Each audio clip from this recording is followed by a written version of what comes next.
Untuk memastikan hewan ternak layak menjadi hewan kurban, Dinas Perikanan dan Pertanian atau DP2 Kota Makassar segera akan membentuk tim terpadu untuk mengintensifkan pemeriksaan hewan ternak di sejumlah kandang dan tempat penjualan hewan kurban nantinya. Kepala Bidang Peternakan dan Kesehatan Hewan atau DP2 Kota Makassar, Andi Herliani, mengatakan pihaknya akan membentuk tim terpadu dalam melakukan pemeriksaan di beberapa titik kandang para peternak, di kandang tempat penjualan, jalur masuk batas kota kabupaten, termasuk di rumah pemotongan hewan atau RPH Makassar.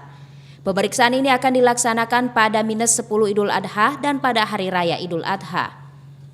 Jadi sebelum hari H kami melakukan pemeriksaan kesehatan hewan di titik-titik penjualan maupun masyarakat yang memanggil kami atau lembaga-lembaga yang menyelenggarakan pemotongan hewan. Jadi kami memang sudah ada tim nanti akan kami bentuk itu yang akan turun melakukan pemeriksaan yang mana yang layak untuk dikurbankan terkait dengan kesehatannya maupun sesuai dengan syariat Islam. Itu akan kami lakukan insya Allah mungkin -10 hari sebelum hari H.